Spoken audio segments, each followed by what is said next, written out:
What's up, guys? Welcome back to the Team Solemn Circus live video. Today we're going to go over a Fiendsmith Spright deck. I know this deck has been going to be a little bit popular. I did tell you guys if you guys get the Spright video to 50 likes that I'd be doing it. There's also going to be a combo video tomorrow, so stay tuned for that. I did not post Friday. I do want to apologize. I was a little bit busy, so we didn't get to kind of really fit in that combo video.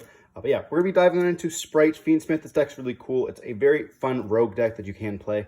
It doesn't really lose to Impulse, and it does get hit with the old Molcharm a little bit more than the new Molcharm, which is kind of important. But yeah, so we're going to dive on in with a 3 blue. And then we have also the 3 jet.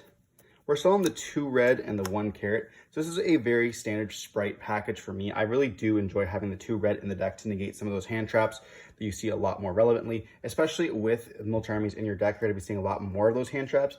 Therefore, red can be quite nice. And then carrot's just there, obviously, for your negate. You don't need to play pixies. There's no really need to. And then, of course, blue and jet is just kind of self-explanatory. Then for your level 2s, we are playing the Silly Beavers, the triple swap frogs. You can cut this down to 2. I'll explain to you why when we're playing another spell later on. And then we're playing the 2 anglers and the 1 mirror mage. So I have debated playing 3 angler and then bumping up another card, which is going to be the spell card I'm talking about later. The Fiendsmith card, track. So like, you have multiple ways of discarding the angler with the swap frog and the track. And I guess also the droplets that we are playing. So there's different variations where you can go for it. I just didn't want to clog up with 2 angler. Therefore, we're still only playing the 2.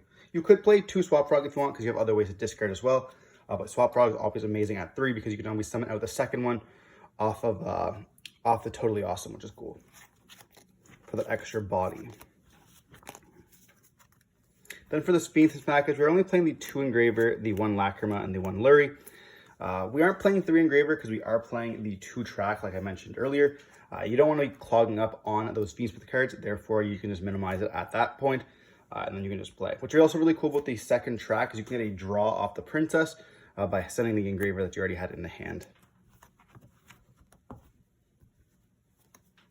And so for the hand traps, we're playing the 3 Fuaros. Obviously, it's one of the best hand traps in the game right now, alongside the real best hand trap, which is going to be Ash Blossom. This card will always be incredible, especially when they keep giving us cards that make you draw. So even being able to Ash the Fuaros is kind of nutty. And we also are playing the 3 copies of Impermanence. I don't know why I put them with the traps. That doesn't really look like that much hand traps when you look at the deck in a whole. But when you're playing the Fiendsmith package, you actually have to cut down the hand traps. And we're already over 40 cards as well. I believe we're at 42. We are playing the droplets as well. So you are going to be having like multiple cards. You have like 12 cards in your deck. And your deck can kind of board break a little bit by in-engine ways, by like spamming the boards, going up into other stuff. And you guys can see like when you guys play the deck yourself or just any videos. Like you just can just deal with the board quite easily. And then we are playing the 3 starters, the 1 freezing chains, and then the double track. So obviously being able to like use any of your starter, going into a starter, kind of like snowballs you into the deck. The whole deck is revolved around snowballing, and then the second track just comes up quite a bit because you can discard, like your whole deck just gets so much pluses off discarding that, you know, even if you like have to discard this off droplets, you have the second one in your deck you can search for, can be quite nice as well. And then we are playing the triple droplets and the 1 Call of the Grave. So droplets kind of lets you not play as many hand traps, only because of the fact that you get so much advantage off discarding so many cards. Like when you're drawing so many cards in your deck with the Fuaros, and then you like droplets send like angler. Droplets is no longer just going 1 for like, let's say, or 1 for 2. Droplets is now going to be triggering your angler, sending out 2 more bodies from your deck, which can be like putting a lot of pressure on the field. Because then like if you have another blue in hand, you special summon the blue out, you get the search. You already have jet as well. You summon out another bodies, like you have now a monster negate.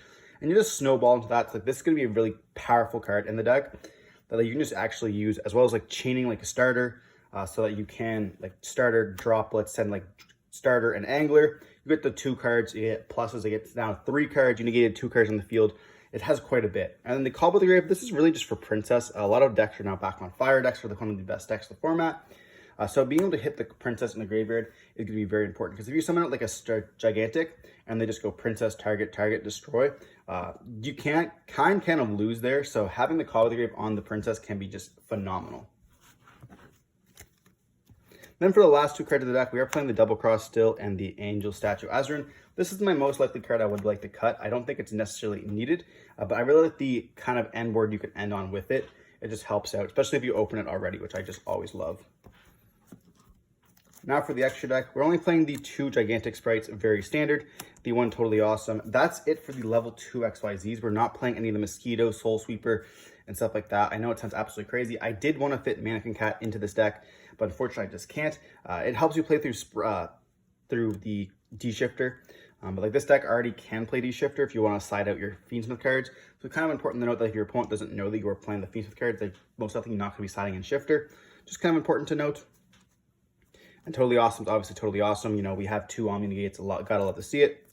Then we have the Sprind, the SP, the Phoenix, the Dark, and the Silhouette Rabbit, the Access Code Talker. And I guess I can also put in the Moon.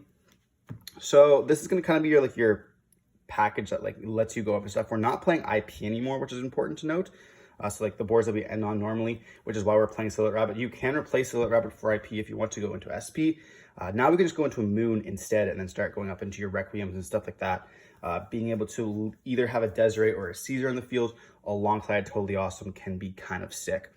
Axco Talkers is so you can be able to poke for game. A lot of the times you will find yourself having like lower bodies. Before I was playing like the Moon and then the Underworld Goddess, but now we're back on the Axco Talker. You can like pop a trap, have a dark, and have a light, you know.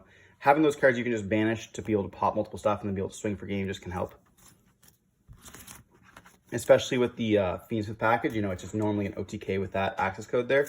Now for the Fiendsmith stuff, we are playing the 1 Requiem, the 1 Sequence, the 1 Desiree, the 1 Princess, and then the 1 Caesar. So nothing really has changed here for the Fiendsmith package. We're not playing Aerial Eater. We don't have any good Fiends to send. What's important to know is you can get a draw off this, especially if you have like a really weird line where you have like track in hand and you also have an angler. You go for like some weird ways to make a princess, and then you activate track, send the angler. Angler will then summon out 2, as well as princess will also get a draw. So you're going to be going insane plussing on using the 2 cards, which already do really well. So that's kind of important to note, that as well. Like you have crazy ways to draw with princess. It is important to do that in this deck when you have those lines. Drawing those cards can be absolutely free for you, whether it be another extender as in a starter or a sprite monster you can just special note for an extra body, or it be a hand trap or droplets even. The deck doesn't really have any bad cards. It can brick at times, but like being able to draw just feels absolutely crazy in any deck, but especially this deck because you're just so tight on your engine pieces. Wave King Caesar is also like debatable. You don't need to play it. I really do find just like ending on these 2 cards can be kind of an FTK, like especially if you have a link monster you can bring back Totally Awesome to. If you have Wave Kings, Totally Awesome, as well as a red or a carrot, you're gonna be able to negate like 5 cards in the hand essentially, or special summons and stuff like that, and it's just going to be overwhelming for your opponent that a lot of times they'll just scoop it up right on the spot. Regardless, that's kind of the deck profile. There's not really much. Like the deck is really simple and like tight together. It's a really cool deck how it plays. I really do enjoy it. I hope you guys want to see the combo video tomorrow. Stay tuned for that. Stay safe. Peace.